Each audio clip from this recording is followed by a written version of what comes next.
Yo, yo, yo, yo.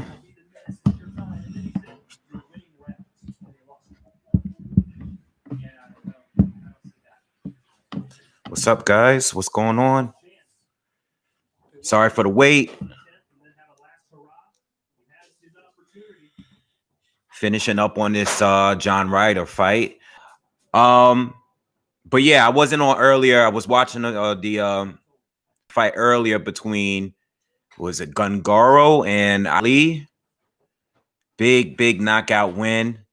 I didn't watch the entire fight, but I watched the majority. I watched the very early rounds, and then I watched from the 8th round on when the fight started going into Gungaro's favor. But really big upset for an up-and-coming prospect fighter at 168. And this is pretty much what I've been saying. I'm gonna wait for a few more people to join in before I start really going off. But big win, man, and that's what boxing is about. This is what happens.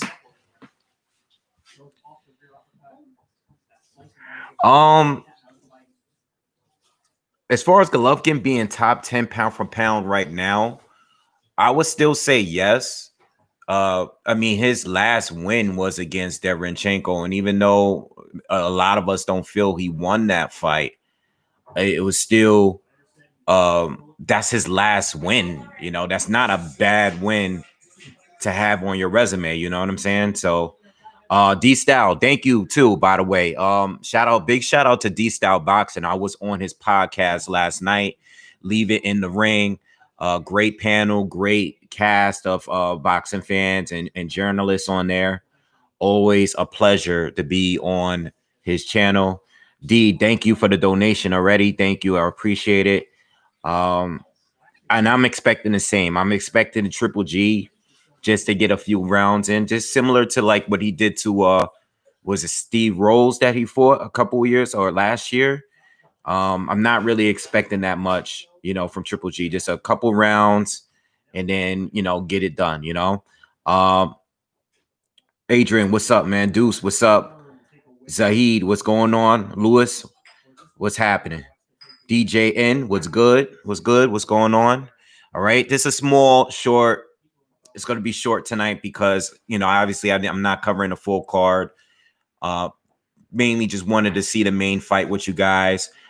I got hit with snow yesterday, and my internet has been on and off since yesterday. So I didn't want to promise a live commentary with you guys unless I knew my internet was going to work. And this is part of the reason why I didn't watch the whole fight with Akhmedov earlier, because after the first round, my internet went off again for a little while, and then it came back on in the 8th round.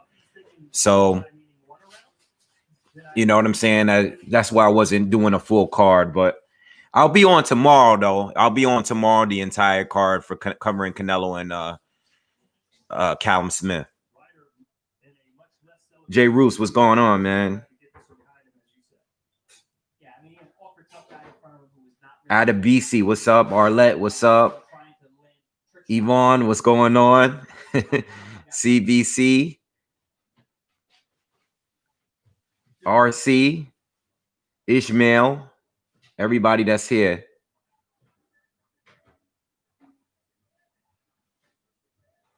Arlette, thank you. Yeah, I we got hit with snow, and for some reason my internet has been on and off all day. But that was a big fight. That fight earlier was a good fight. And you know what? And this is what I was saying about Edgar Berlanga. I was saying the same thing about him. I'm like, listen, this guy, he looks good. He's knocking guys out in the first round. But what if they put him in there with a dude that's just not going to get knocked out? So is it Tony Taylor? Thank you for the donation, by the way. Sorry about that. Thank you very much. What if they put him in there who's able to take his power and who's able to outbox him? What's going to happen? We're going to get an upset like that. It's part of the sport. You know what I'm saying? So It can happen. You know, Edgar looks great, but he's been in there with guys that weren't able to take his power. They weren't able to set up shots, counter. He's fun to watch, but there's no way for me to tell how good he is because we haven't seen him outside of the first round. You know what I'm saying? Yo, when I seen Ali lost tonight, the first person I thought was Edgar Berlanga. That's the first person that came to mind when I saw that. The first person. You know, and I don't want to say Ali was overhyped. No, he was getting some hype. He was getting some hype, you know, because we seen him on the other undercards leading up to this fight tonight. And I saw that the guy was undefeated that he was facing. He had punching power, and I'm like, you know, I don't know. I mean, even early, even though Ali was winning a little bit early, I didn't see the whole fight, but from what they were saying, and from what the commentary was saying, he was winning earlier rounds, right? I don't want to base everything on that, but when I started watching it again at the 8th round, I could clearly see that one was a little bit better with his boxing. He was doing better with the boxing. And then I was listening to Jonathan Banks tell him in the corner what to do. And even from the first round, I noticed that this kid wasn't listening to his coach in the corner. He wasn't listening to anything Jonathan Banks was saying. And I'm like, this is going to be a problem, you know, and that's what the hype comes into play because you think in your mind, you believe that you believe in your mind that you're better than what you are. And you just think that loading up continuously is going to work for you. And I really hope that Edgar doesn't get into a similar situation like, you know, Ali got into tonight. You know, Gongora did his thing. And I'm happy for the dude. I never seen him fight before, but I'm happy it was a good performance. You know, he took the shots, he boxed well. He landed some big shots later. You know, he boxed early, but I noticed later in the later rounds, he was being more aggressive. He was pushing the fight. You know, Jonathan Banks is very respected. Shout out to Jonathan Banks, man. Jonathan Banks was actually the first interview I've ever done on the channel. It was between him or Jamel Charlo. I can't remember. But big shout out to Jonathan Banks. I think I did an interview with Jonathan Banks when Klitschko was going to fight. I think maybe Pulev. I'm not sure. I don't even remember now. All right.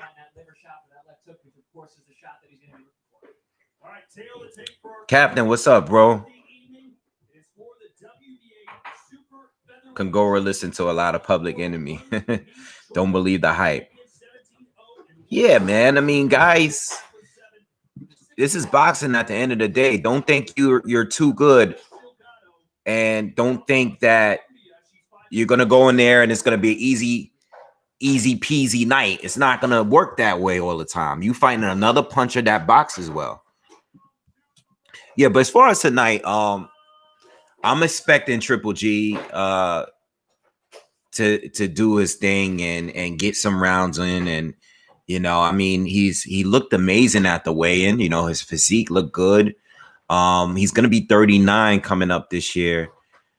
You know, I really don't know where to really rank him because I don't know how good he is against the very best at this point in his career. Like if he were to fight Demetrius Andre or Jamal Charlo today, I really wouldn't know exactly where to rate him because I don't know. He's been inactive. Obviously, most fighters been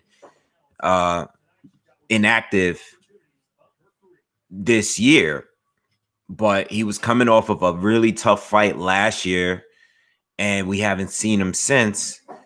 I personally don't want to see the Canelo fight, a third Canelo fight. I personally don't want to see it, but we could get it. You know, this is happening on the same weekend that Canelo was fighting. You know what I'm saying? So we'll see.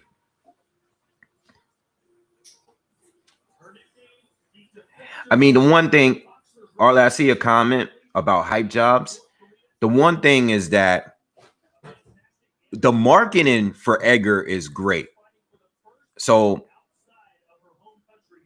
hopefully he's not a hype job because he's getting all of this attention and hype. So when he really has the opportunity to step up for real, hopefully he delivers. I hope he's not a hype job because I do like him, but there's no way to really gauge how good he is right now. I hope he's not a hype job, though. Callum has to keep Canelo at the end of his straight jab distance. That he has to clinch on the inside instead of the high guard. Yeah, he does. And he has to keep moving. He cannot stay. He can't keep his back against the ropes like he did against John Ryder. He can't do it. He has to get off the ropes. You know, maybe part of the reason why he stood on the ropes is because maybe he didn't respect John's power. Maybe he didn't respect him, period, that much. You know, maybe he just felt like there wasn't no real danger there. And maybe that's the reason why he was comfortable with staying on the ropes, you know, but we'll see. We'll see what happens. What do I think about Dillian White against Wilder? Listen, I hope we get that fight. I mean, I've been wanting that fight. I mean, it's sad what I heard about Povetkin, man. You know, Povetkin not be able to fight again in January. I mean, you know, from what we're hearing from the from what I read in the reports, the COVID has changed him, you know, and he's probably having a tough time preparing for this fight. And I'm glad. And you know what? I'm gonna do a video. I'm gonna do it in the morning. I don't want to go into the Lomachenko thing because I'm gonna save that for the morning. I'm gonna put some content out in the morning. But I want to speak on the whole Lomachenko thing, you know, and you know, the excuses and everything like that. I did watch the entire interview today. You know, it was an hour long. I basically fast forwarded it, and well, I sped it up because I can't understand. I'm reading, you know, I'm basically reading the captions really, really fast to understand what he was saying. But I'm definitely going to speak on that more in the morning. I'm going to just be on the lookout for that in the morning. I'm going to speak on that. I want to definitely speak on that and address that. But going back to what I was saying, what was I saying? Oh, when it comes to Povetkin, listen, if you're not good to fight, don't fight. Don't fight. If you're not at your best, don't fight. I'd rather you pull out of the fight than fight injured or not at your best. I mean, look at many fighters this year or the last few months. Look at many fighters in the last few months have pulled out of a fight or they had to reschedule a fight because of COVID or whatever. You know what I'm saying? I rather you just not fight if you have any kind of issues. You get what I'm saying? We need a third Canelo fight. Canelo knocking out Triple G would be huge for his legacy. I think Canelo wins the third one, more clear than the second. I mean, he did. I think Triple G won the first fight. I wasn't surprised at the draw because, you know, it's Canelo, but I think Canelo won pretty clear to me. I think the second fight was a debatable one. I know my first viewing, I thought Canelo won, but I watched it very casually because I was at a fight party. This chick Choi is giving this girl the business right now. Actually rocked her in the first round. But yeah, what was I saying? I was watching the first fight very casually. The second fight, or the second fight I was watching casually. But when I went back and watched it, I thought Triple G actually won like seven rounds to 5. But I think that was a debatable one. Canelo did much better in the second fight. In the third fight, I'm expecting Canelo just to have his number. You know what I'm saying? If they fight one more time, I'm expecting Canelo just to win. I don't know if he's going to be able to stop him, but I think Canelo got him in the third fight. You know, we'll see. Bring the bottle out, Wave, this Friday. Nah, I'm not gonna drink yet. I'm not gonna drink today. I'm chilling today. I'm chilling. Giovanni, what's up, man? Thank you. Thank you. Yeah, somebody, Adidas need to hit me up. Adidas, tell somebody tell Adidas to holler at me. Tripsy talking he's going to kill somebody. I don't know. Oh, about Oscar. Oh, yeah. I did hear about that. That's not gonna happen though. He's not gonna fight Oscar De La Hoya. You know, these Eastern Europeans have been looking bad. I mean, yeah, it's been rough for them. It's definitely been rough for them. Rough year. Even some of last year was rough for them too. But it is what it is. That's part of the game, and no one is just too good. That's why I don't like when people just talk about like specific groups or specific groups of fighters or fighters from a certain area or a certain country. Don't hype them up because they're gonna have a bad run, just like Philly. Philly had a bad year. It's been a tough year for Philly fighters. You guys know what I'm saying, especially earlier in the year. It is what it is. Coach K, thank you. Thank you very much, man. Ian, what's up, man? Scotty. Guilty Simpson Boxing. What's up, man? D Styles in the building. Make sure you guys subscribe to D Style Boxing, by the way, man. We put on a great show last night. Yeah, the rivalry is so real between listen, it makes sense to have a third fight.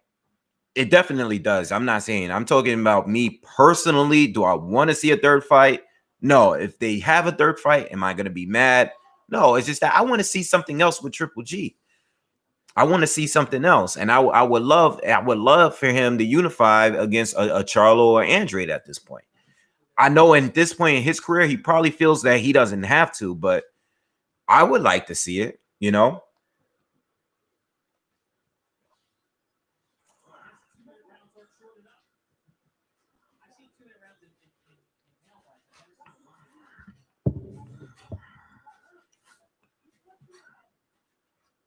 Canelo hates Triple G. I mean, Triple G did well in both fights. I don't know.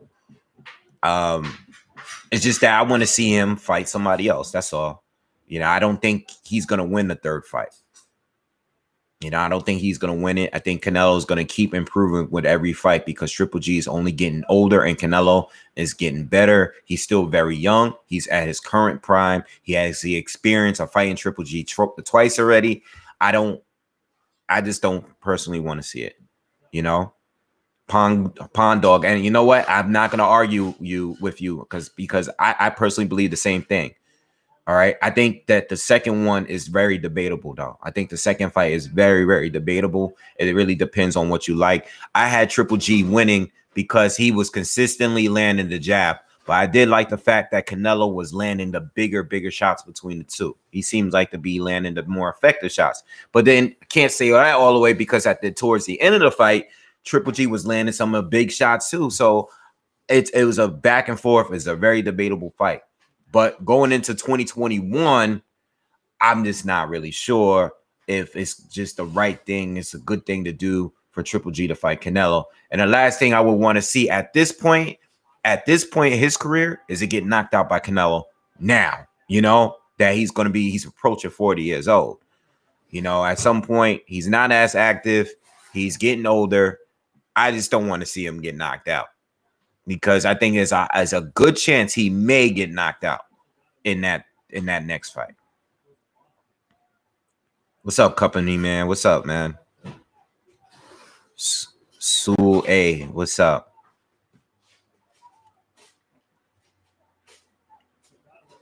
I would love to see Triple G versus Charlo, man. I would love to see Triple G against Andre too. I would love, I would love to see these fights. I want Wade to shake a shot every time Sergio Moore. I'm not listening to the commentary clear. I'm talking to you guys. Triple G versus Billy Joe too. You know what? If Triple G were to go up and fight any of the champions at 168, I'm also very fine with that. Whoever, Billy Joe specifically, because that fight should have happened at 160. Because at one point at 160, Triple G held 3 of the major titles, I believe, and Billy Joe Saunders held 1,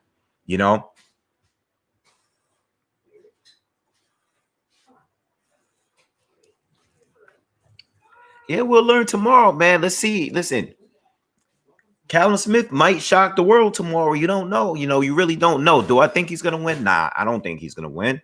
But you never know. You never know. He might shock the world. He might show us a lot of stuff that we didn't see in a John Ryder fight. I know he's probably listening to what people are saying about him because of that fight. And he's gonna just do what he didn't do in that fight, maybe for Canelo. I mean, he's gonna have to make it competitive. I have Canelo winning the fight regardless, but I mean, if he were to win tomorrow, if Callum Smith were to pull off the upset, much respect to him. I mean, based on what I've seen from him in the ring, I don't think he can do it. I don't think so. I mean, even his win against George Groves, good fight, good win. All right, I like what he was doing in there, but the thing with Calvin Smith, he doesn't do anything specifically like great. Like I think his height and his size and his punching power is really the best part of him, really, to me. He could fight. He fights a rangy fight. He could fight that way and keep Canelo on the end of his jab, but I don't see him doing it better than Kovalev. And I know Kovalev is older. For sure. Okay. I know he was coming off a rough fight with Anthony Yard and everything, but there's no fight where I seen Callum Smith utilize his jab like Sergey Kovalev, and it's not even debatable. It's not even close. They're like 2 different levels when it comes to that. Kovalev stayed in a fight just because he knew how to keep it rangy and keep it, he was in charge when it came to range. Canelo had to work to get on side. The problem with Kovalev in that fight is that he wasn't throwing the right hands to really gain any respect from Canelo. That was the problem. I'm sitting here watching a fight. So controversy going on here. Was that a headbutt? I'm talking to you guys, but I'm paying a little bit attention to this fight here, trying to see what's going on. But yeah, basically, I don't see. I think Callum Smith may have a better chance of winning the fight because of his youth, his size, his power. But I don't think he's more skilled than Kovalev, even in that fight. I just don't see it. D-Style, thanks, bro. Thanks a lot, man, D-Style. I don't see Smith. Oh, you know what? Yo, I'm glad you brought that, Adrian. Thank you for the super chat. I meant to bring that up, and I wanted to speak to you guys about it. I was gonna speak to you guys tomorrow about it, but since we're on here,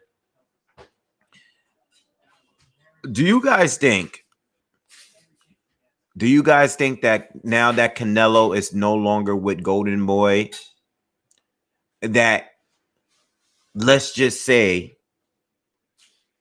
the fight is a close fight, it goes to the decision, it's a close fight, you don't think that they may not give Canelo the decision? He's no longer with. He's like kind of like a free agent. If this is true that he's a free agent and he can fight where he wants to fight, do you think these guys are going to go out their way to give him a decision for a close fight? This is something I was thinking about a few days ago. I mean, I know everybody don't agree that Canelo has gifts in his career. I believe he does. I think, let me not just say gifts. Let me say that I think the judges in fights that even that I thought he won, I thought the judges had it a little too wide for certain fights. What do you guys think about that?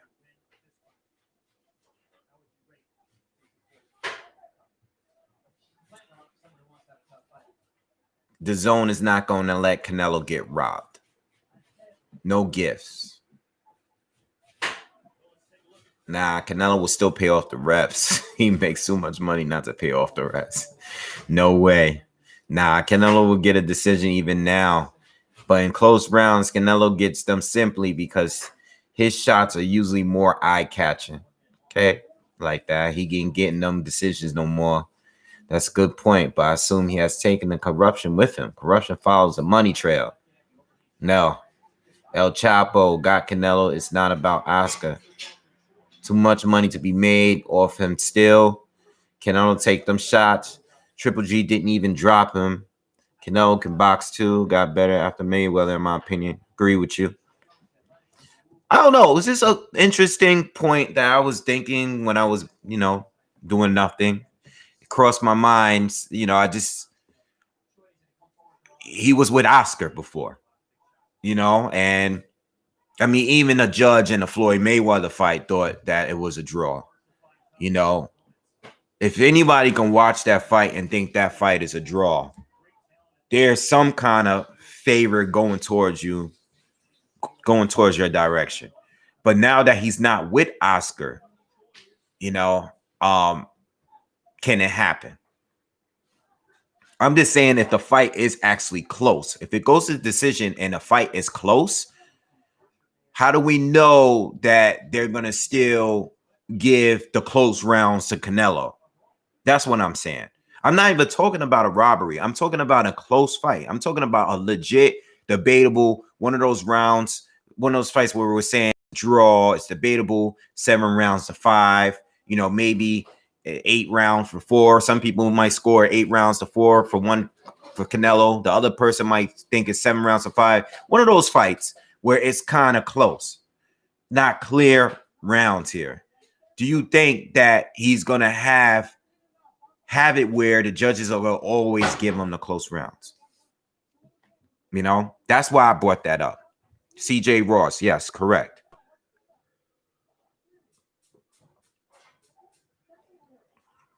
That's why I brought it up. But we'll see tomorrow. I mean, my thing is, I agree with a lot of you, the couple of you that said it's still too much money to be made with Canelo. It's still too much money. And I expect him to continue fighting with the zone, I think a lot of the when everything was going down with the lawsuit and the rumors that we heard he was going to Showtime, a lot of that was just marketing to me. I really wasn't really believing in that hype of him going back to Showtime and everything like that. I know a lot of YouTubers were talking about it. I know a lot of PBC guys that actually don't like Canelo was very excited about that news of him possibly going to Showtime, because at the end of the day, a lot of people are really like Canelo. It just depends on what he's doing. If Canelo's not fighting who they want him to fight, then they hate him. But if he fights someone that they want him to fight, they love him again. You know what I'm saying? So we'll see. But I'm interested in seeing what Triple G is gonna look like tonight. I still believe that the transition over to Jonathan Banks was because he was getting older and to work more on his defense, work on his head movement, work on some of the things that he would need to work on now that he's getting older, and he's not going to have the same punch output that he used to have when he was younger. So now that he's working probably better on pacing himself and stuff like that, he's getting older. And unfortunately with Triple G started fighting the really, really top dogs once he started pushing close to his mid-30s. So I think now and switching trainers, and I'm sure there was a lot more drama behind the scenes that had to do. I'm sure it had something to do with money as well. I'm not saying it didn't, but I think going to Banks is to work on those few things that is not really offensive based, like, you know what I'm saying, that he's getting now that he's becoming an older dude. Szeremeta is decent.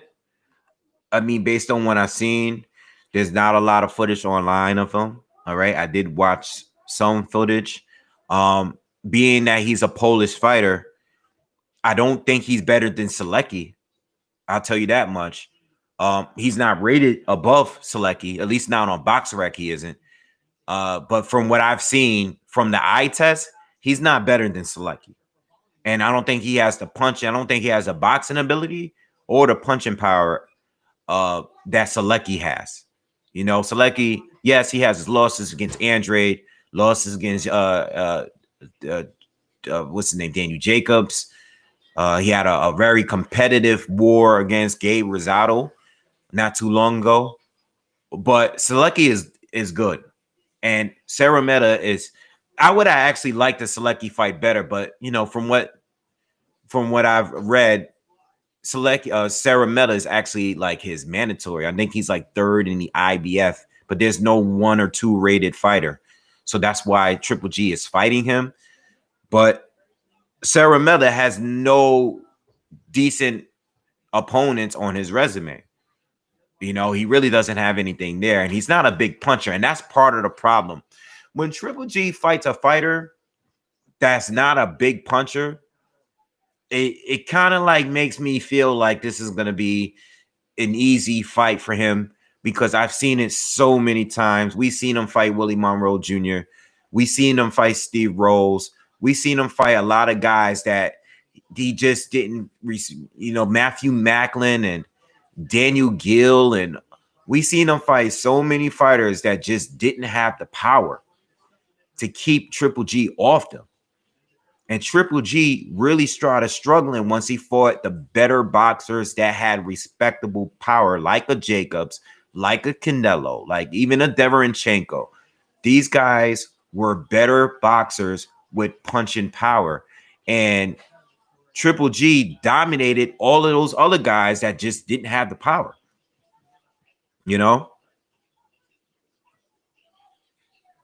Oh, Triple G has definitely recovered since the Lomachenko fight. I mean, that fight was last year. It's just that he's still probably a little rusty, just like every other fighter that fought this year. Every fighter is a little bit rusty that is just fighting for the first time this year. Every fighter got to be a little bit rusty.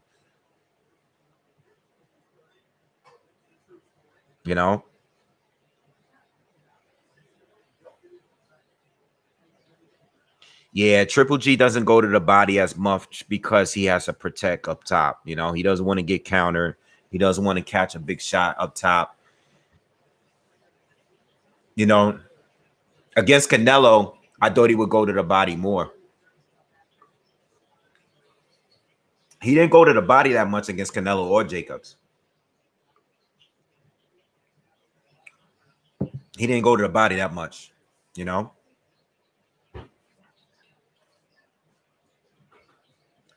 But back then, when he was coming up and he was fighting guys like, Matthew Macklin, and he was going to the body and he was destroying dudes going to the body, But he didn't respect these guys. Who did he fought? He fought Ishida, Gabe Rosado, Proxa, Ishida, Matthew Macklin. I remember him stopping Macklin with a body shot. Curtis Stevens, he beat him with pressure and put him down. Adama, that was like a tune-up. Gill destroyed him. Gill, I remember that knockout. That was a good knockout. I think he like trade punches with Gill and just like dropped Gill with a punch that Gill landed a really clean shot, and then it just didn't have the power. Marco Antonio Rubio was a big disappointing fight. I thought that fight would be way better than what it was. And Golovkin got him out of there pretty early. Rubio was solid. Martin Murray was one of the first fighters I really respected that fought Triple G. Him and Kasim Uma. Uma and Murray did well against Triple G. Willie Monroe had no respect from Willie Monroe at all whatsoever. David Lemieux, that was a first fight where David Lemieux was the first fight, and I think that was the first time me going to a Triple G fight live. That was the first fight where Triple G showed everybody how good of a boxer he was. Like, for the people that thought he was just a puncher, he looked great against David Lemieux, who has crazy power. David Lemieux is a huge puncher, but he really showed how to outscore and slowly beat up a big puncher, you know? I don't know, look, I don't know if Jacobs is declining or he just doesn't care. I don't know what's up, but that fight against Rosado was just a really, really, really poor performance, man. Really, really poor. Really poor. I don't know what was going on. I don't know if he wasn't motivated. I don't know what was going on with Jacobs that night, but he just never stepped on the gas, man. And he really got lucky that night, because those judges could have definitely gave it to Gabe that night.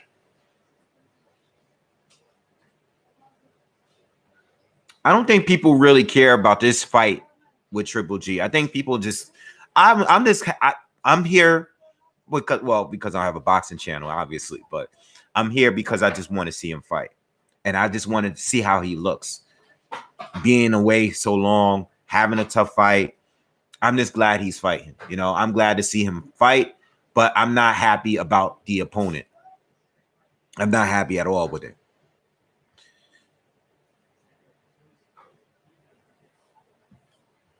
Wave, I know Dan Jacobs is your fellow native New Yorker, but I didn't think he was rusty. I think his best days are behind him. You might be right, man. And I'm not gonna lie to you, I made a video basically saying what is wrong with Daniel Jacobs. That's why I put on the title. You know, and I like him. I'm a big fan of him. You know, he's a cool dude. He's a very classy guy, very nice guy. You know, I'm sure he might have even seen the video, you know. But I have to be honest, you know, that was a very, very poor performance, you know. And even if you're not motivated against Gabe Rosado, you're supposed to show up somewhat, you know.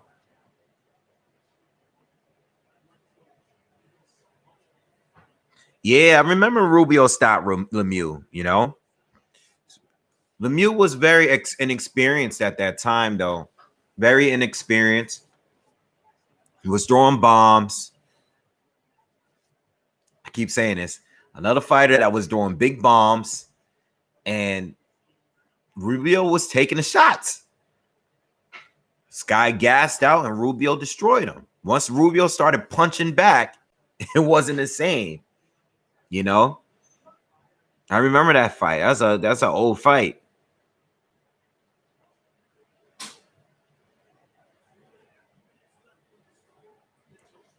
I didn't even know BFTB Boxing made a video about me. To be honest. I don't even know. I mean, I don't know if I forgot he did. Are you sure he made a video about me, or is it somebody else? I don't even know. If he did make a video about me, I know the other guy made a video about me. Ticket TV, he made a video about me, and I didn't even watch it. So, like, if I already know what your angle is, I don't have no point in watching. Like, people were leaving comments saying that he made a video about me. I didn't even watch it. You know, I saw the thumbnail and I saw his face, and I was like, I'm not listening to this dude. What am I going to listen to this guy for?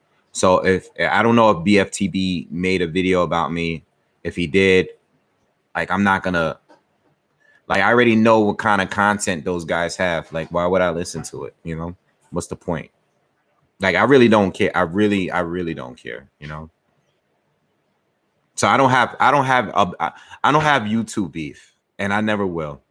Don't expect me to ever have any YouTube beef with anybody. It will never happen. Like I'm never having a YouTube beef with anybody. That's so not like me, you know? It's just not my character to just be making videos dissing people. It's corny.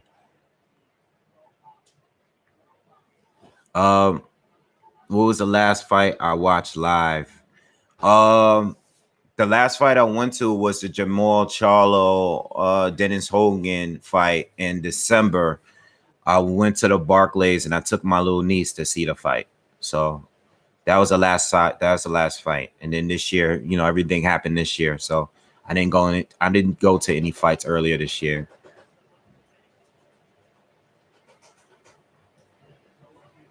Derenchenko's been in wars. He's worn torn.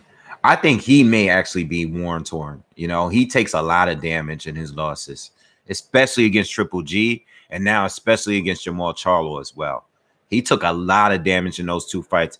I mean, he lost to James Jacobs, but he didn't get beat up too bad.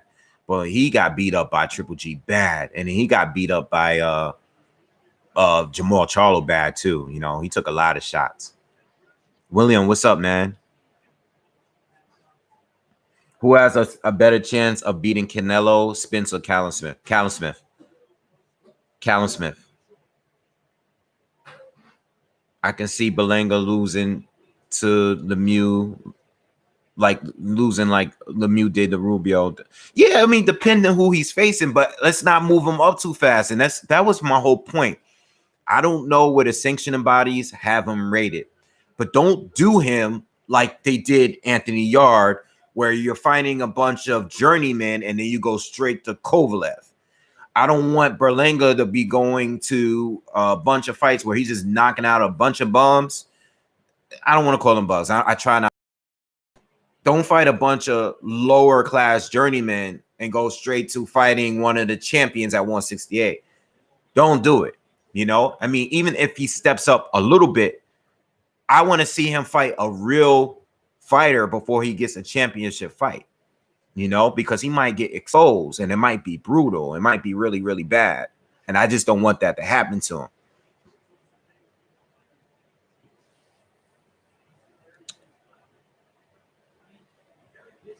I'm trying to catch up. Yeah, listen, and speaking on those, I don't have a problem with like all the channels over there. Like, don't when it comes to LDPC, I really don't. I don't have a problem with all of them. Some of them I don't like their content. Some I'm cool with. You know, it depends on what the topic is of the day. But I'm never having beef with YouTubers. Like, don't like I see a lot of people leaving comments. I would never have YouTube beef with anybody, and I'm not even making any response videos to any of them. If I make a response videos like I do sometimes, I have, or I address other channels, it's more like because I respect them. You know, if I make a response video about you, it's because you're not being disrespectful towards me, and I respect your channel, even if we disagree with each other. I respect you. Like, you know, if somebody like you know, if you're not being disrespectful, but you leave, like, if somebody I respect, like if a boxing beats some rhymes, or a D-style boxing, or like a The Wire, or a ring boxing IQ, or IBFP, like, or you know what I'm saying? Like, if somebody, or Bruce Vane, if somebody makes a video response to me and we disagree, but they're not disrespecting me, like, but I respect your channel, I'm gonna make a response to it. But I'm not gonna, like, I'm never like having a YouTube beef like with somebody that's like angry and they just dissing me. Like, I'm not doing that. Like, I would never do that. That's so corny to me. But Mr. Boxing Wave to Mr. Boxing Wave, Mr. Boxing today. What's up, bro? What's going on, man? Make sure you guys subscribe to his channel as well. But yeah, Smith definitely has a better chance against Canelo than Spence. You know, I don't think Spence, I know he wants to fight. Canelo, you know, he's been calling him out for a couple of years. Yo, actually, someone left a comment on a video that I did last year or early or maybe 2 years ago now about Spence and Canelo. If you guys want, you can check that out.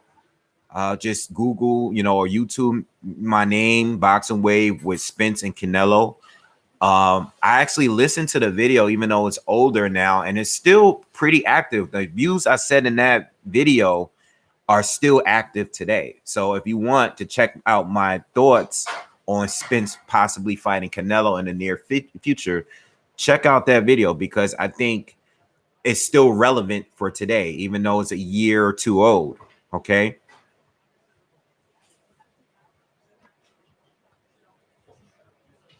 I don't think Spence. Yeah, Hollywood. Yeah, exactly. You know, all the coon talk and all of that is it's not for me. It's not like you have to.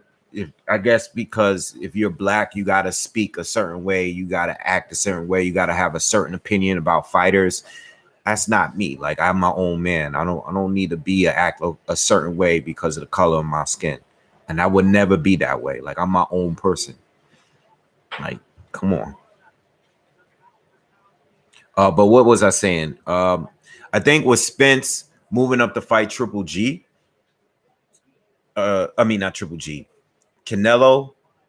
I just think Canelo's better than Spence, man. And I don't even think it's based on size. I'm like, Canelo's bigger and he's better to me.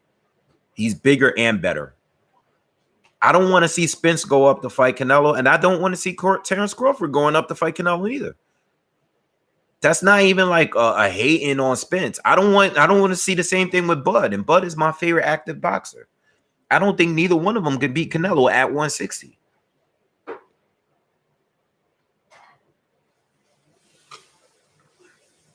I just don't want to see it, man. I have no idea why people are talking about Spence. Well, Spence. I think Spence recently said he would fight Canelo, and then Canelo responded saying that, you know, I think recently he might have said something about, you know, he'll think about coming down to fight 160. I mean, in the future. I don't know, but bro, I don't want to see nobody jumping up 2 weights unless they dominated their division. You clean out your division first. I don't want to see no one. I didn't want to see it with Mikey Garcia. I didn't want to see it with Kell Brook when he moved up to fight Triple G. Mikey when he moved up to fight Spence. I do not want to see any fighter jumping up 2 divisions to fight anyone unless you've proven to be the best fighter in your current division. If you can't even prove that you're the best fighter in your division, because Mikey went up when Lomachenko was around. If you can't prove that you're the top guy in your division, I don't want to see you jump in 2 divisions. 1 division is reasonable. 2 division is too much, especially to fight Canelo. I do not want to see it. You know, it's just, I don't want to see it, man. I think Canelo against Bivol and Better BF is too much for Canelo. Now, will my opinion change in the future? Possibly, because I didn't think Canelo would even go up to fight Kovalev. Like, I thought that was kind of random, you know? I didn't think Canelo would fight Callum Smith a couple of years ago. Yo, I've been getting comments from people that's like saw one of my older videos, and at one point I didn't think Canelo would fight Callum Smith. When Canelo was moving up, like once he moved up and fought above 160, I don't know who I made the video about. I don't know which fight it was. I don't know if it was Rocky Fielding. Maybe it was leading towards Rocky Fielding. Ooh, excuse me. Sorry. Maybe it was leading, I think, before the Rocky Fielding fight. When Canelo was fighting Rocky Fielding, I said Canelo wouldn't dare go. He would go up, but he won't dare fight Callum Smith. Why is he fighting Rocky Fielding? It's easier fight. So people are taking that and running with it because I said that. And now he's fighting Callum Smith. And I think Canelo's going to beat him now. Well, because at that time, Canelo has done bigger and better things. He beat Daniel Jacobs. He beat Sergey Kovalev at 175. Callum Smith, he's going on to do good things too. But he fought John Ryder in a fight that I really didn't think he won. So my opinion changed. It's a good fight, but I don't think Callum's going to beat him now. So it is what it is. Like I'm entitled to change my views 2 years later after the performances of certain fighters. You know, that's how boxing works. You look good, and then you look not so good against a fighter that has similar dimensions. And I can see Canelo doing, taking advantage of some of the same things that John Ryder was doing. Hey, this is why I think Canelo is going to beat him. And could I be wrong? Coyote, what's up, bro? I'm not doing showbiz pay-per-view, but thank you for the donations. Me versus showbiz. Shout out to showbiz, man. I love showbiz, man. Shout out to him. Great channel, man. He's doing great things over there, man. Much respect to him. Much respect. What do I think about the Charlo bros fighting Canelo? I think Jamal would be a better fit to fight Canelo. I think Jamel, and I'm not basing it on not on size. If we're not talking size, and we're just talking about like styles, Jamal would be the better fit to fight Canelo, in my opinion. I think Canelo could kind of neutralize Jamel. Jamel is could be a little wild, and he relies solely on his power. He's not much of a guy that's setting up the shots, whereas Jamal is. I think Jamel's style works for him better because he's getting the knockout he needs at 154.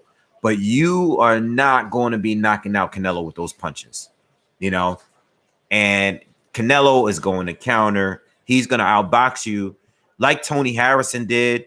Tony Harrison was boxing better, but Tony Harrison slowed down, and that's when Jamel started taking advantage. Canelo's different, bro. Canelo's not only going to outbox you, but he's going to hurt you at the same time. All right, he's going to hit you with shots you don't see coming. Jamel is very, very good, but I would prefer Jamal to fight him based on his style. And I'm not even basing that on who I think is better or anything like that. I'm just talking about that specific fight. I would love to see Jamal over Jamel fighting Canelo. That's just my personal preference. But I do think Jamel is a better style for certain fighters, like certain people that Jamal really struggled with. Well, now I want to say struggled because he won all these fights once he got to 160. But Jamel would have knocked some of those guys out like sooner. I think Jamel would have hurt Brandon Adams, and Brandon Adams is a guy that's really a true 154 guy. I think Jamel would have knocked him out. Me personally, Jamel would have knocked him out. That fight when I went 12 rounds, Jamel fought him. It really depends. Jamel is actually more aggressive than his brother these days. Jamel is more aggressive than Jamal. Jamal has power, but he sets it up. See, Jamel used to be the outside boxer, mover, setting up his shot, working behind his jab. But now he's just like a slugger now, and Jamal is just the same way, he's still kind of like, he's looking to counter you. He's looking up to set traps. He's not great at cutting off the ring, though. And we saw that in the Brandon Adams. He's not great at chasing people down,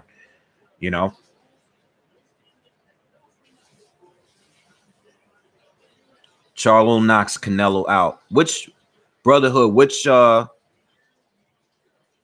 you talking about? Which Charlo? Jamel would get embarrassed versus Canelo.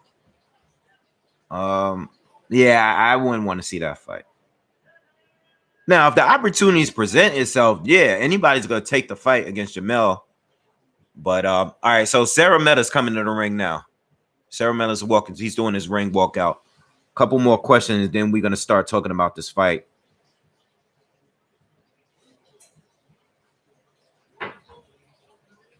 Hey, Diaman, I know, sorry if I butcher your name, but thank you, man. Appreciate the support. Jamal knocks out Canelo. We gotta see, bro. We gotta see. We gotta see. But I really want to see that fight. I think Jamal beats Andre now. I'm actually leaning towards Jamal in an Andre fight. But I would love to see Canelo fight Charlo. I would love to see him fight Jamal. I would love. I don't know if Jamal's gonna knock him out though. I don't think anybody. To be honest, I don't have Canelo. I don't have Canelo losing to anybody below 175 right now.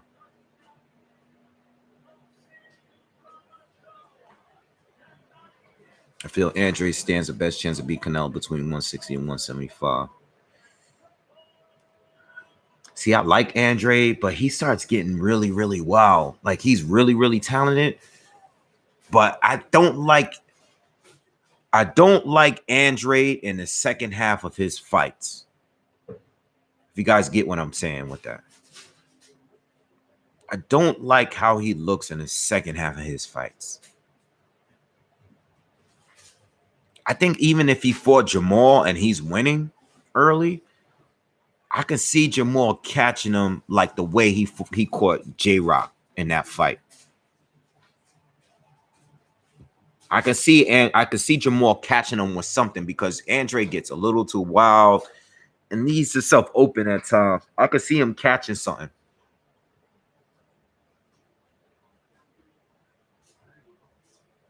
Yo, I think it was real corny that they released that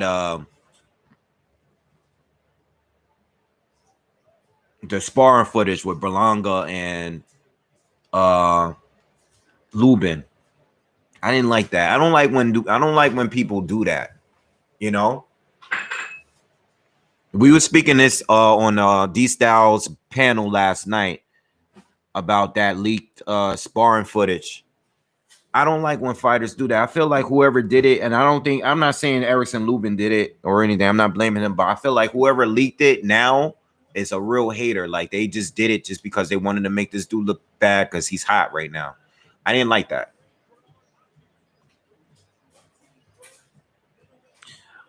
Years ago, I said Lara would beat Andre. I don't know if he would beat him now. I don't think so now. I think Lara would neutral years back because I used to bring up these fights. Years back, I used to say Lara would beat Andre. He would neutralize Andre. This is when they were both at 154. But now I'm not so sure because Lara doesn't move like the way he used to. He's older. I think Andre outpoints him now. All right, so Triple G is in the ring. They're about to get this show going. This fight's about to get popping right now.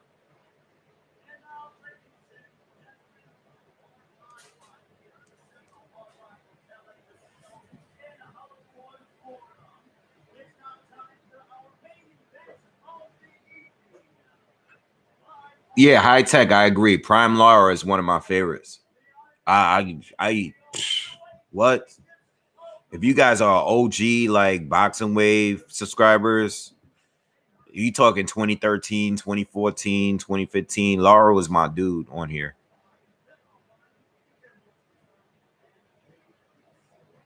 Yeah, I think Triple G is the same age as Lara. And that's a fight that I really wanted to see that we didn't get back then. Hold on, before this fight starts, let me just grab some water.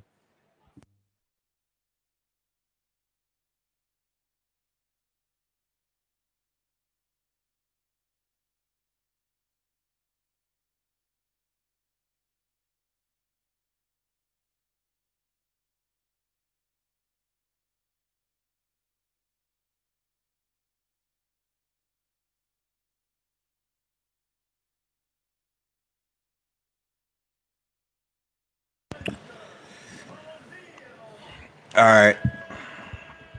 Doing the announcements now. Let me turn this damn subtitles off.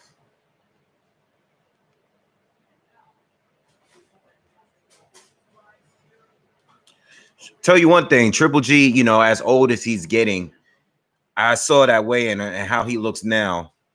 He still looks in great shape. Like, he looked amazing at that weigh-in yesterday, man. Older guy, but he didn't look any different from any other fight.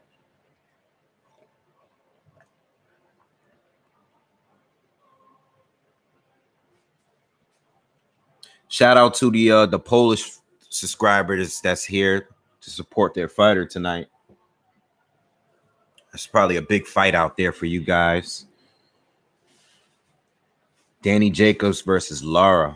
That'll be another good fight. Based on Jacobs' last performance, I would actually pick Lara to beat him. If Danny's gonna fight like that, I'm pretty sure Danny and not Triple G. Danny and I could see Saunders either fighting Jacobs or Triple G next.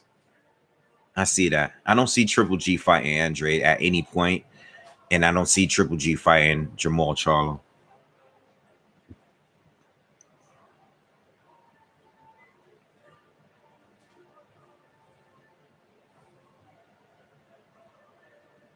Ortiz versus White. What do you think, possibly? I want to see that bad.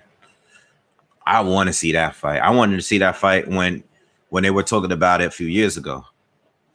I want to see Dillian White against Ortiz. I want to see Ortiz against somebody good. Period. Romania Mike, what's up, man? What's up? What's up? What's up? They're announcing Triple G now.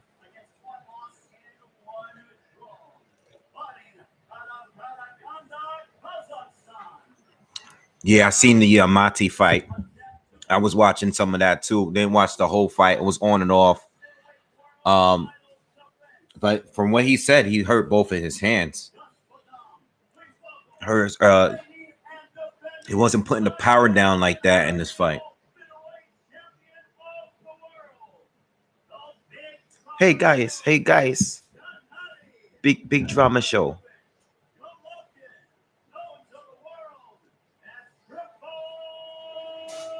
Gennady. Yeah, I think he's gonna stop Szeremeta. Like I said, it's not a lot of. All right, so they announced them, and they're both doing like their national anthem after. What? There's not a lot of footage of him on YouTube. There's not. But I don't think Szeremeta is better than a Derenchenko.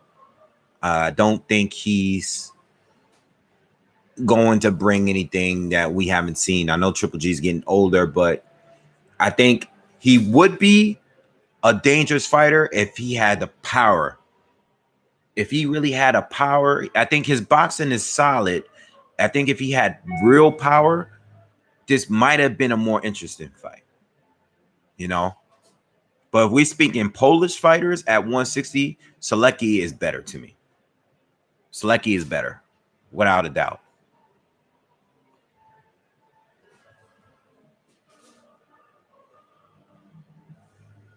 But I see Triple G winning. You know, I think it's going to be within 6. I say 6 rounds. I think he's going to let it go a little bit. Like when he stops Steve Rolls. When he stopped Steve Rolls, what round was that in? Let me sign in. BoxRec is so annoying because they just keep booting you out. He stopped Steve Rolls in 4 rounds. I don't know why I thought it was like past that. Yeah, I see him stopping Szeremeta within 4, anywhere between 4 and 6. You know, 7 the latest. I can't see it going past that.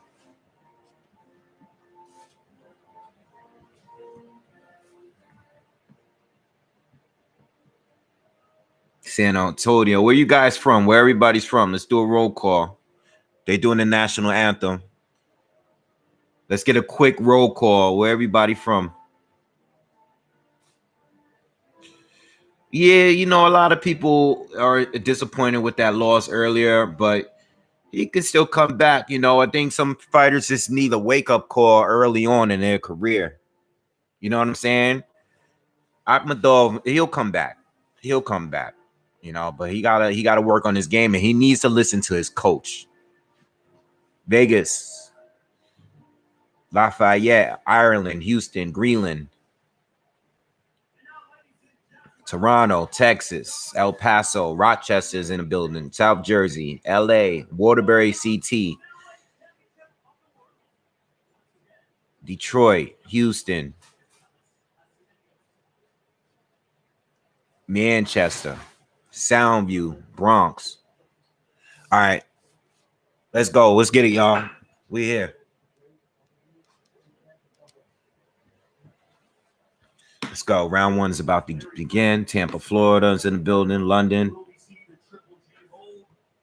Yo, I'm glad it's 8:40 here. I'm so glad this is going down. Not late. You know. All right, here we go. Round one. Round one. Szeremeta comes out, throws a left and right, blocked by Triple G.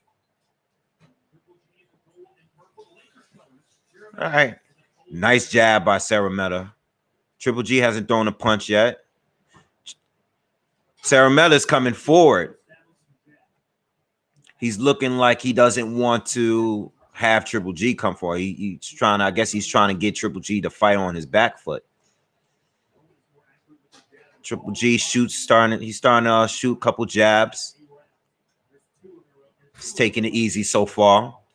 Lands a jab. And Triple G starting to open up a little bit more.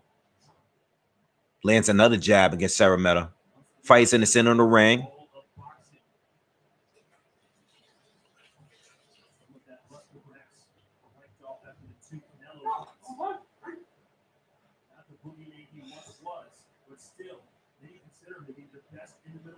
So Triple G right now, he's working the jab. He's taking it easy though. Lands another jab through the guard. Szeremeta lands a jab to the body. Fight still in the center of the ring. Just filling each other out.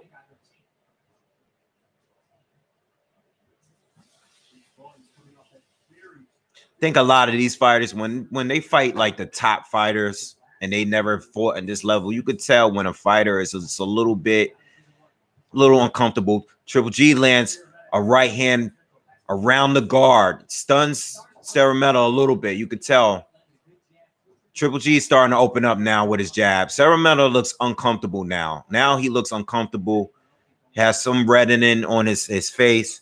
We got a minute to go in the first round. Triple G still taking it easy though, but Szeremeta needs to calm down. He doesn't look relaxed in there right now.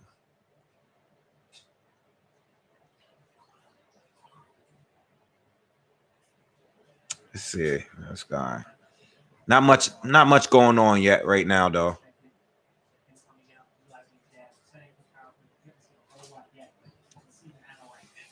Nice 1-2 by Szeremeta lands. I think Triple G was waiting for the right hand counter. I think when he doesn't shoot the jab, he's kind of just waiting to counter with the right hand.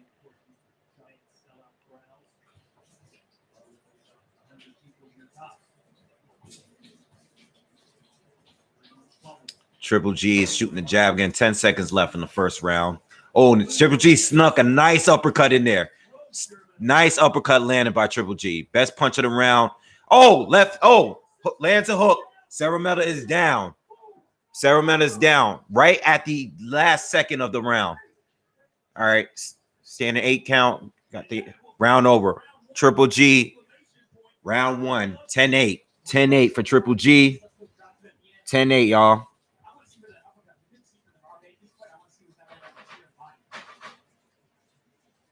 Yes, down he goes. And Triple G, let me tell you, that uppercut was nice. Triple G was actually taking it easy, you know. He didn't go in there like he did against Kell Brook. He was taking it easy, waiting to set up the right shot.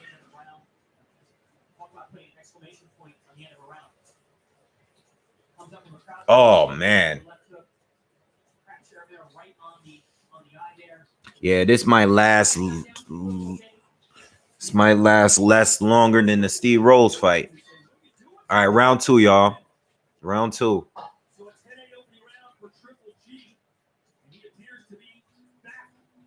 Nice right hand counter by Triple G.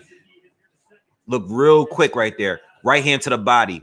Pushes Szeremeta back. Szeremeta still fighting, though. He's coming in. He stepped in through a combination. Didn't really land anything clean there, though. All right.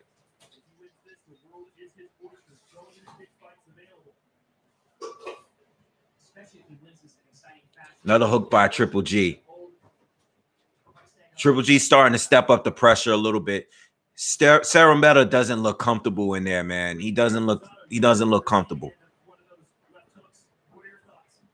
He's shooting a jab. He's fighting back. He does have a good jab, but he's been getting countered. It's just there's different levels here. It's clear, obvious, different levels here. Nice double jab landed by Szeremeta, though. But Triple G doesn't respect his power. I think another right hand landed by him. Oh, that hurt Szeremeta. Szeremeta held him, and the ref breaks it up. Triple G sneaks in a body shot in there. Just complete different in class here, man. Complete difference. Like it's very obvious here. Nice straight right hand landed by Triple G. Szeremeta's landing some nice jabs here and there, but this is not gonna. It's not really doing anything to throw Triple G off his game. I think Szeremeta is doing. He's really trying hard to not fight on his back foot. He wants to fight to stay in the center of the ring, or he wants to come forward. But I don't think Triple G is fighting him like he really respects his power. Another right hand landed by Triple G. Szeremeta is down and he's hurt. All right, he got back up. The ref is counting. Another one. Triple G landed 2 right hand counters. You know, and Szeremeta's best weapon is the jab so far, and Triple G is countering it with uppercuts and right hands. He really don't got anything. Triple G's trying to get him out of here now. We got 20 seconds left. I don't know if Szeremeta's gonna make it, but he's still fighting. He's tying up. He's tying up Triple G. Not putting on a good showing though. Easy work for Triple G so far. Easy work. Uppercut. Another one lands. All right. Szeremeta looks like he's going to survive the round. Barely. Triple G is rushing him now. He's on his back foot. Round 2, it's over. Yeah, man. What you guys think? Yeah, you know what? Tech, I'm glad they put Gabe on there after what they did to him against Jacobs the other week. I'm glad they put him on there, you know. But Gabe Rosado sounds good on the mic. I was listening to him a little earlier. You could tell he was a little, you know, but I think you know, if they put him on more cards, that'll be good.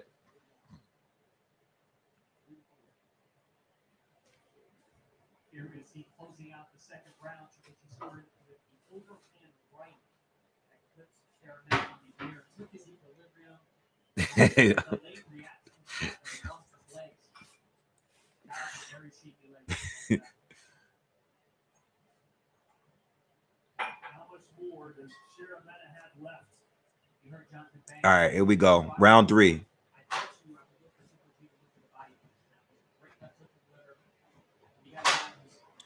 Triple G should get him out of here this round.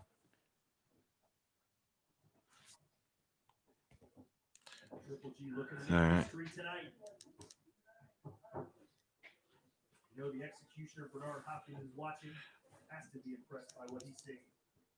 What are they talking about? Triple G making history, like doing what?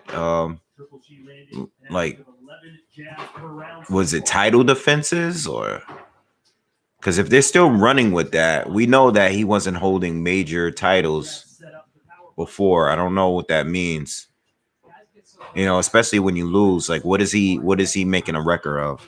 Can you guys let me know in the comments? You said the key to victory for Szeremeta was to be the aggressor, push forward. But Triple G has, middleweight title defenses. Oh, okay. Oh, not in a row, like in total. Okay, I get it. Okay, all right. That's legit then. My bad.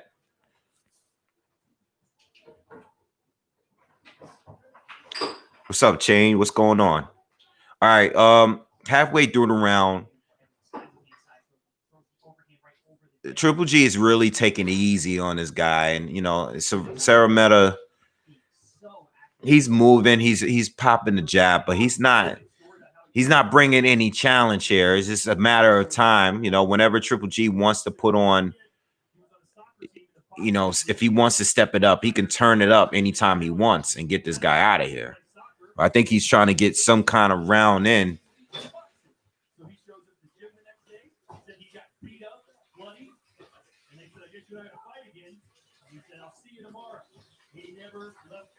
Nice jab, Triple G. Nice jab, left hook, right hand lands, backs up, Szeremeta up a little bit.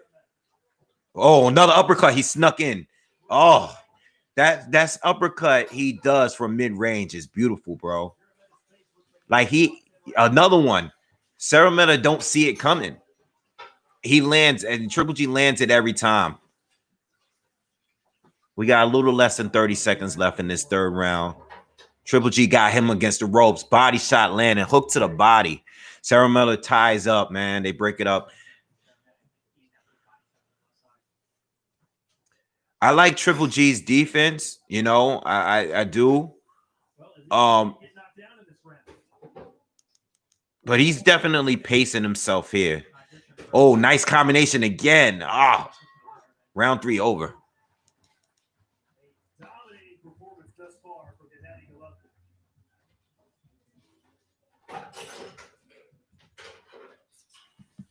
All right.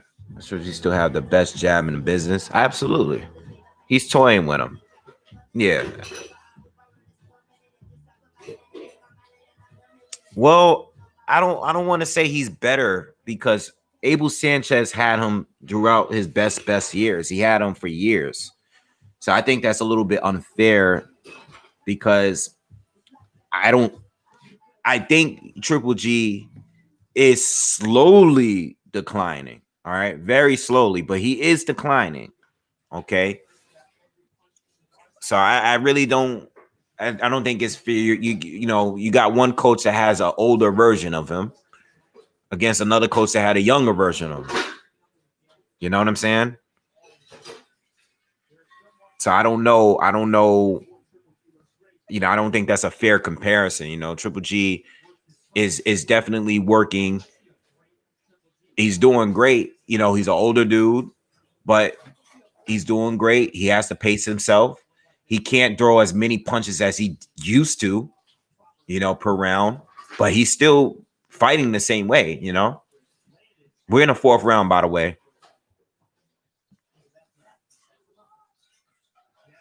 But I do think I have noticed a difference in defense.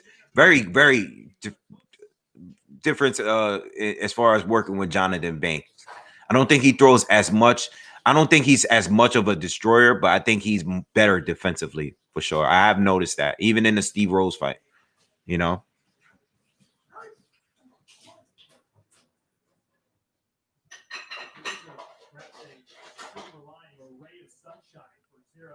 The thing is, Triple G is not really sitting down on everything. He's landing the right shots. Nice jab by Szeremeta, by the way, just now. He caught Triple G. Triple G was trying to counter him, and he landed a nice jab, threw Triple G off a little bit. But I think Triple G is not really sitting down on everything here. You know, he's kind of he's taking it easy. You can just tell he's not fighting at a high level, at his highest level. He's just, you know, he's toying around with him, you know. He's getting them rounds in, and that's what this fight is meant to be, you know. All right, so stop complaining about the shots. Oh, Triple G got him down again. He stepped in, landed the uppercut again. Lands a right hand over the top, puts Szeremeta down. All right, but Szeremeta's back up. This is the third knockdown so far. All right, he's hurt Szeremeta several times. He's landing combination, body shot.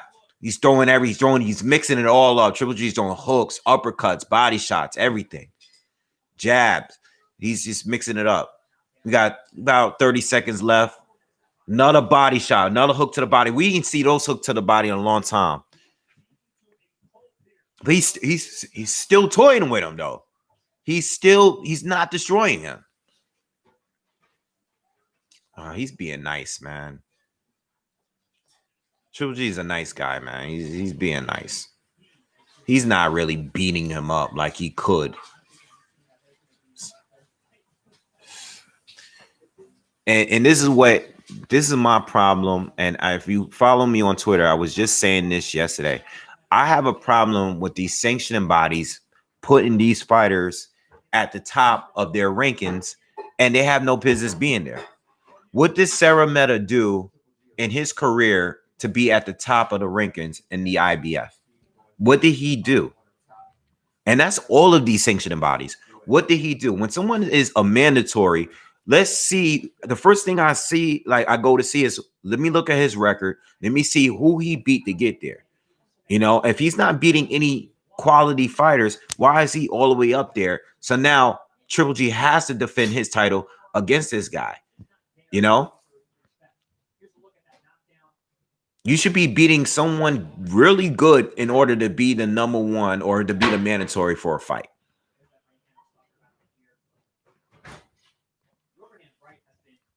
That was the end of the fourth round. Triple G got 3 knockdowns so far, spreading them out. I think he got a knockdown in the first round. I think another one in the second, another one in the fourth.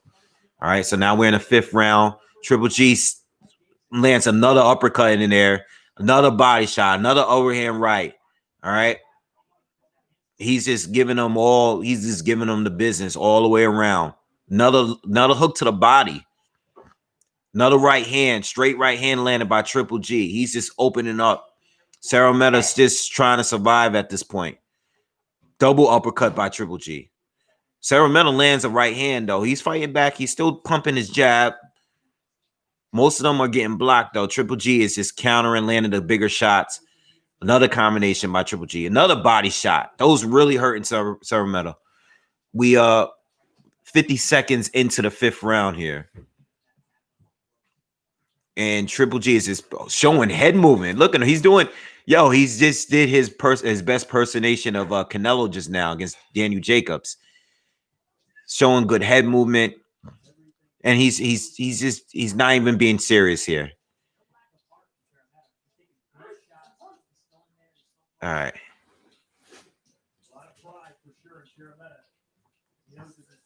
Right hand by Triple G. Szeremeta lands a straight right hand.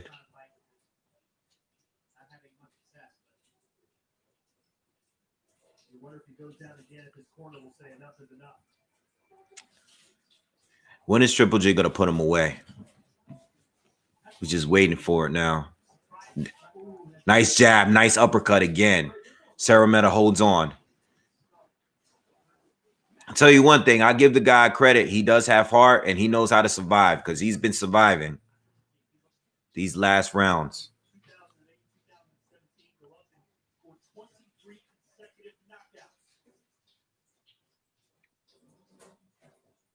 Oh, big right hand by Triple G. Szeremeta holds on. Triple G is punching him in the face with his free hand, though.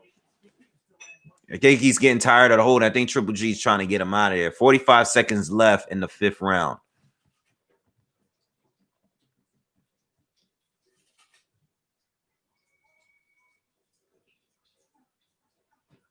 Triple G is he had his guard down and was just slipping shots, shooting his head movement. That's the work of Jonathan Banks there. Definitely. He's dropping his guard and moving his head. That's Jonathan Banks. That's where he got that from. because he wasn't doing that before.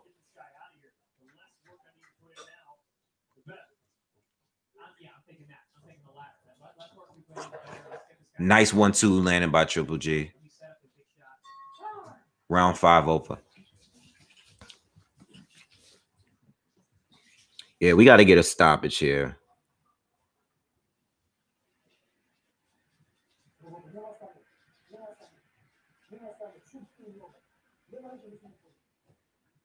Earth got to stop this.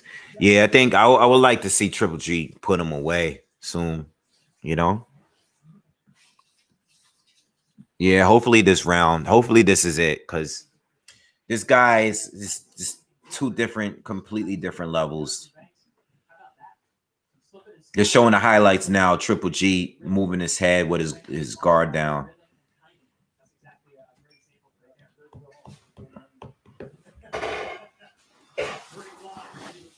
Yeah, I would love for Triple G to stop him, but this is enough, you know.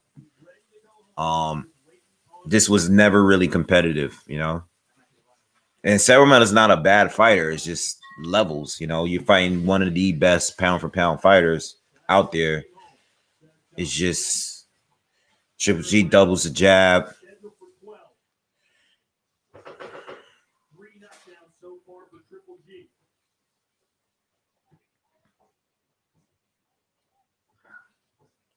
Triple G's just working the jab now. He's just pumping the jab there in the center of the ring.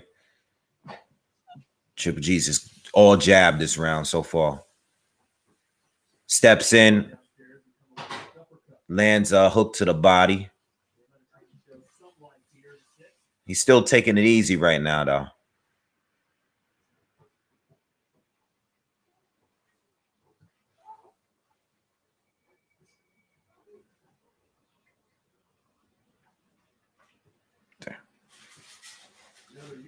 Triple G's still taking it easy, you know. He's moving his head. He's treating this like this is sparring. He can take it to another level, but he's not doing it.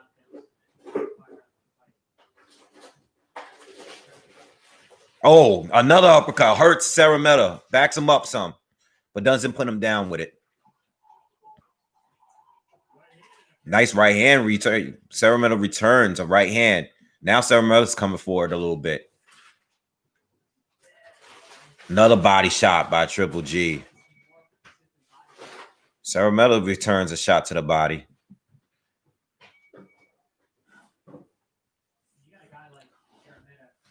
This is Triple G sparring. He's still sparring, man. Put him away. We want to see a knockout. We want this fight to end. This is not competitive. Put this dude away.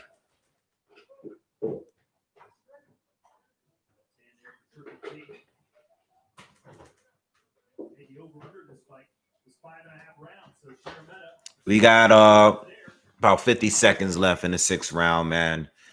Triple G, if you're just joining us, Triple G got 3 knockdowns in. Has won every round. Oh, big right hand landed by Triple G. It's not really been that competitive here. It's all Triple G as expected.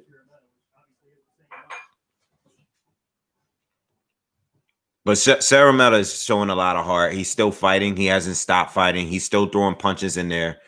It's just nothing. Oh, big jab landed by Triple. I think he hurt Szeremeta a little bit with that jab. Left hook lands. Oh, big right hand lands. He's all over Szeremeta. He's trying to put him away now. Closing the 6th round. Closing 6th round strong, but doesn't put him down. Oh, come on. Get him out of here, man.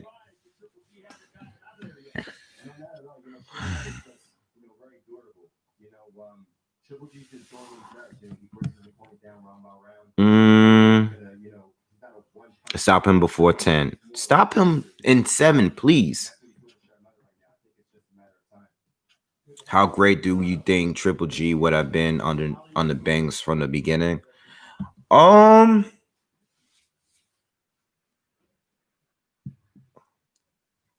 I don't know, because I think I just don't think it's fair, you know. I think, old coach, new coach. I don't know if Triple G would have been as aggressive if he was with Banks the entire time. I just don't know. All right, so round 7, y'all. Triple G's coming out, throwing a jab. He's being really aggressive. He's trying to get him out of here now. Jabs and right hands over and over again. Over and over again.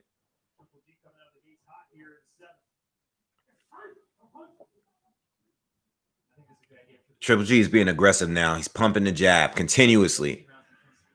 This is the most aggressive he's been so far, starting around. Nice uppercut landed by Szeremeta.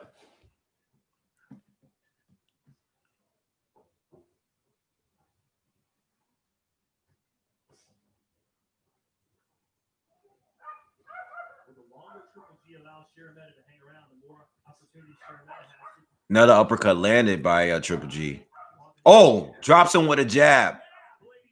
Drops him with, doubles a jab and drops him hard. Szeremeta's back up again. This is a 4th knockdown, y'all. 4th knockdown. He's back up and the fight continues. Triple G's all over him again.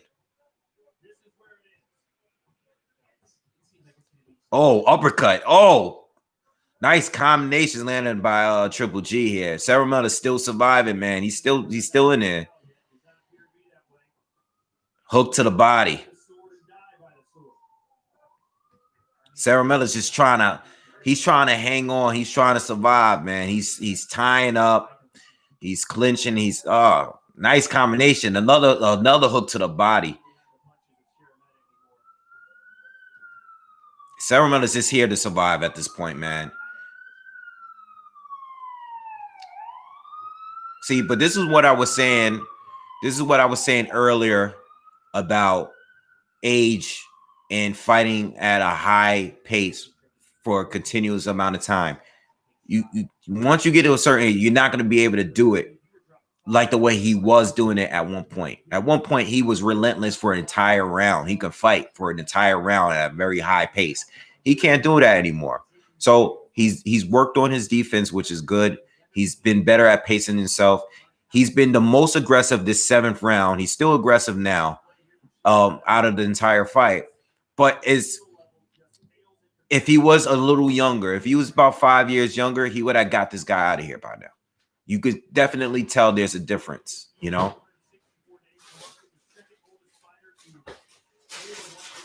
Like, age is going to come into play. And if you've been watching him for a long time, you know he would have got this guy out of here by now. I mean, he's tough. Szeremeta is tough, but Triple G would have dominated him already and stopped him. Round over. Another round. Another round. Another round, guys. Throwing the damn towel.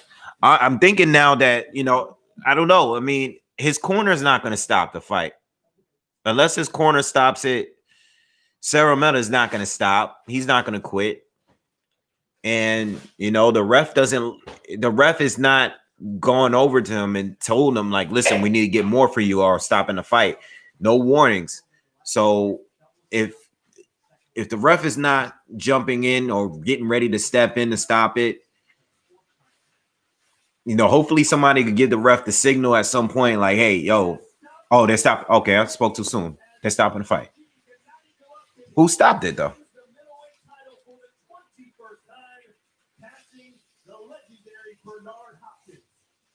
All right. You stopped it. I spoke too soon.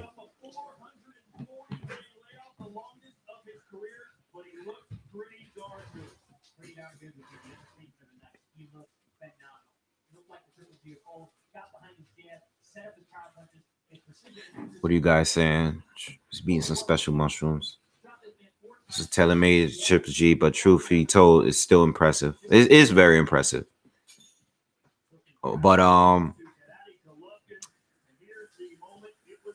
great performance. It doesn't make me believe he beats Canelo in the 3rd fight, though.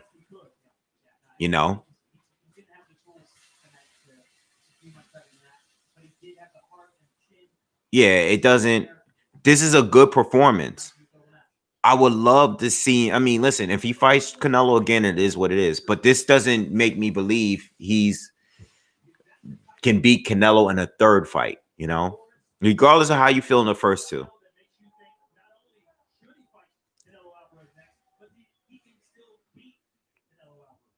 I want to see if he can beat these other fighters. Can he beat Saunders? Can he beat Charlo? Can he beat Andre?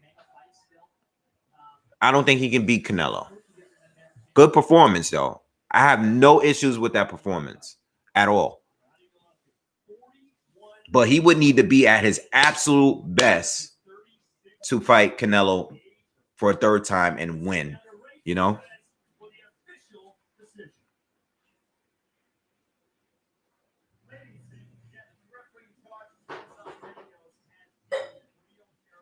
No, I think Chain. I think that Derenchenko was just tough. I think Derenchenko was just working the inside really good against Triple G. I think the styles, it wasn't a tailor made style for Triple G. You know, it just wasn't. You know, it just wasn't a great style for him. And it is what it is. Derenchenko can make you look bad.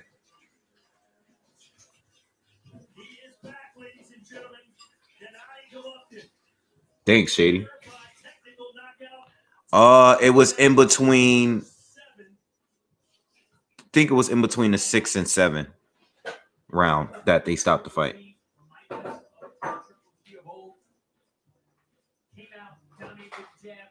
Yeah, this wasn't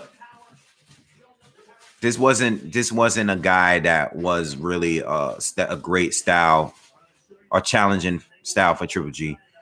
This fight lasted as long as it did because Triple G chose to make it that way. You know, I don't know. I'm just waiting to see if they're gonna do an interview with him. All right. But he knocked him down about four times in this fight.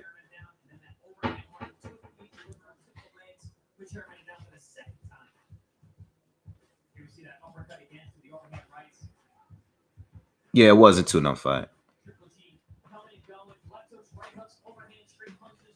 Oh.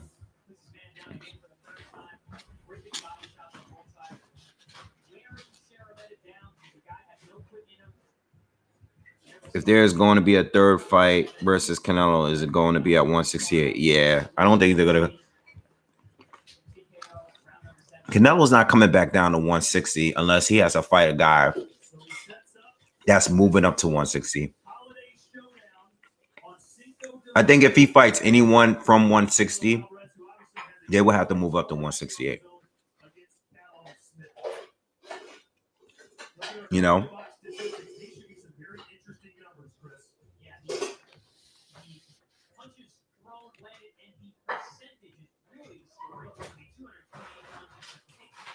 Mayweather did not duck. Why are we talking about Floyd Mayweather and Triple G?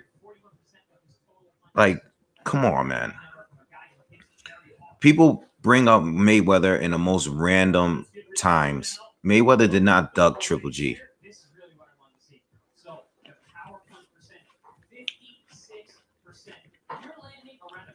I can't remember what video I did recently, or I was talking about something totally random, and someone said, "Yeah, but Mayweather didn't do that," and I'm like, "Why did Mayweather?" I don't know, man.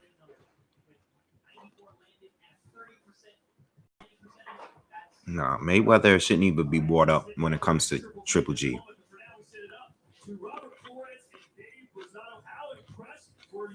Yeah. If anything, Triple G ducked. You could say that about Andre Ward. Because Triple G at one point was exploring fighting Carl Froch, but not Andre Ward. And when he was asked about Andre Ward, he said, "No, not yet." You know, he could have fought Ward, and Ward would have came down and fought him at a catchweight, and he said no. You know, ever had. So I think it helped him out, and just with his experience, he's Well, Triple G is old. He'll be 39. I don't think he looked bad though. He looks great for his current state.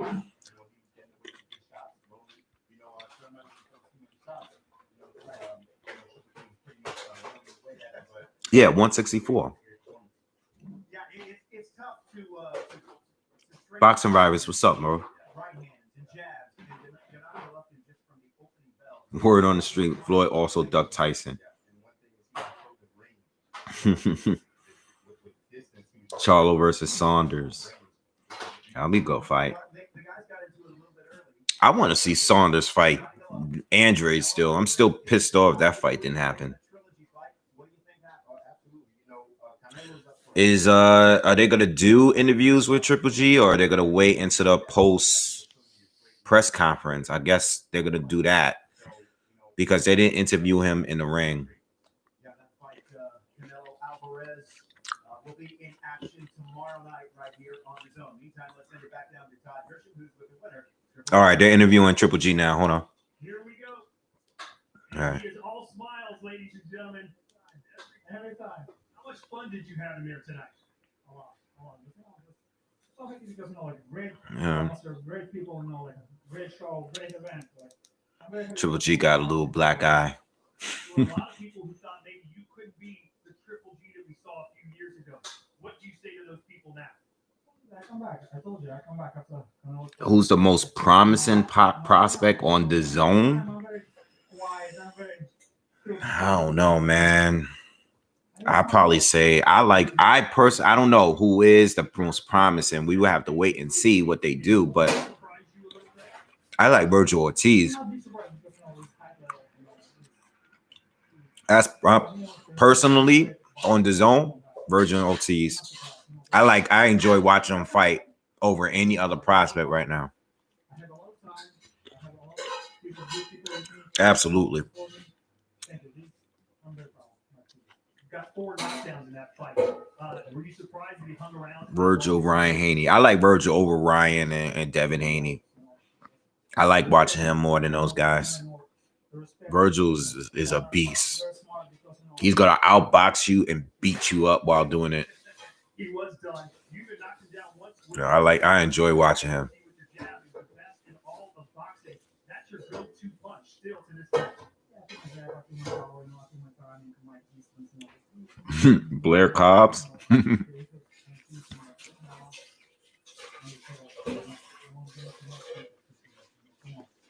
Oh, the Canelo and Smith fight is tomorrow.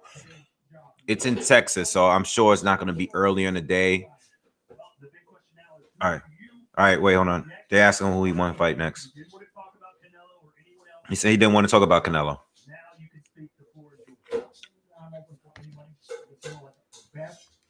For me, for business, for the zone, for people, for fans, and race. We will wait tomorrow. I hope tomorrow is great. The man, the best, who wins for the best. Yeah, who do you think is going to win that fight? What kind of fight do you think it'll be? Fans. Absolutely. Fans. Come on, man. Your promoter, Eddie. Like, say a name, man. Why these? What did you think about the middleweight champion who wants to go? it was fantastic. Or they're interviewing Eddie. Just say a name. Why do these fighters never want to say anybody's name anymore, man? Not that it matters anyway, because people say names and they still duck them too. I think it was great for Gennady to get some rounds tonight, and we move on to a very. But I will do live commentary.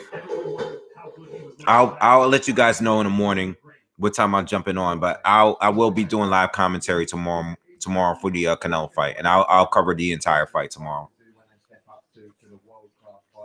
Szeremeta was a world-class fighter, but Gennady is a pound-for-pound break. This is the difference to what you saw in the ring tonight. So you're going to see him when he faces the best next year, step up the levels even more. He's fresh. So he looks younger than me and you combined. So he's got plenty more. Yeah, fighters can't ever say a name, leverage, bro. Yeah, I hear you, but yeah, and this is going to be on there tomorrow night too. I don't know if that card is going to be on while the Canelo card is, but if Ennis goes on to fight, before Canelo, I will turn to the Ennis fight and watch that. Okay. And Ennis is no longer fighting. Who is he fighting? He's not going to be fighting Tomas Delorme because Delorme has COVID. So who is he fighting? I forgot. I'm trying to pull up BoxingWave, but it's not working right now. Who is Ennis fighting tomorrow? Congratulations, 21 world title defenses in the middleweight division. No one has ever done that. Back up to Robert Flores. All right. Former Gennady Golovkin opponent. Dave Rosado, you heard Eddie. Oh, Van Herden. Okay. Keith Van Herden. That's the guy that Errol Spence beat when Errol was coming up. The Delorme fight would have been better. All right, let me turn this off. The Delorme fight would have been much better. You know, I was actually excited for that fight, but it is what it is. You know, guys are pulling out left and right because of COVID. Yeah, and that's it. Shakur is actually one of my favorite fighters to watch, even though he doesn't have the knockout power. But Shakur is not a prospect to me anymore. I know he's young, but he's not a prospect anymore. And you know what? To be honest, Virgil Ortiz is not really either. I mean, he's a pretty much a contender at this point, and he's up there to get a title shot in 2 different divisions. Okay, I think the WBO and the WBC. I think he's up there. I think he's number 2 in like the WBO, and I think he's like number 3 in the WBC. Let me look it up real quick. Oh, technically, I mean, he is a prospect. I get it, but he's not really a prospect anymore. So Virgil Ortiz is number 2 in the WBO behind Sean Porter for Terrence Crawford's belt. And Ortiz is also, okay, so he's number 5 in the WBC behind Danny Garcia, Keith Thurman, Sean Porter, and Mikey Garcia, which is crazy to me. How Danny's always going to be high ranking in the WBC. All he needs to fight any random person, he'll be number 1 again. Keith Thurman, I don't know what's up with him and when he's returning to the ring. Mikey, still don't know why he's rated so high in the WBC. I mean, he did beat Jesse Vargas, but I don't know. Does that just make you number 2 automatically now? I mean, I don't know.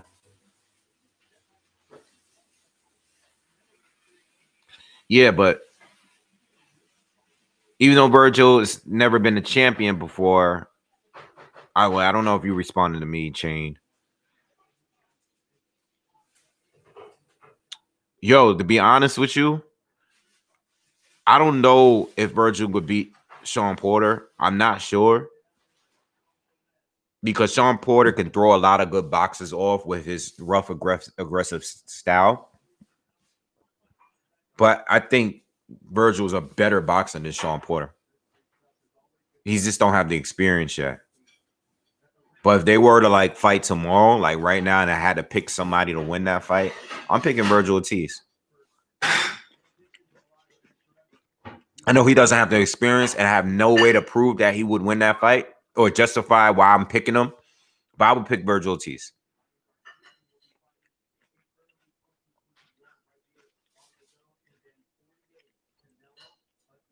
Yeah, Mikey Garcia looks.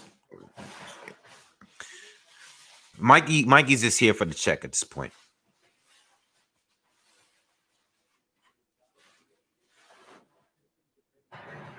All right, guys, I'm getting out of here, man. I'll be on here. I'll be posting up some content tomorrow morning, and then I will be covering the fight tomorrow night. I will put a notification when I find out what the time the fight will start. But I'm gonna cut out here. Not gonna stay on too late tonight. Be sure to check, look out for some content. I'm going to upload some videos tomorrow because I do want to address Lomachenko and some of the other news that we got.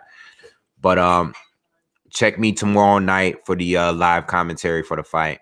I will definitely post the link tomorrow morning whenever I find out one time the fight starts on DAZN tomorrow. Okay, so I will cover that, and I will try to cover the Ennis fight as well. All right, but have a good night, everyone, and I'll see you tomorrow. Peace.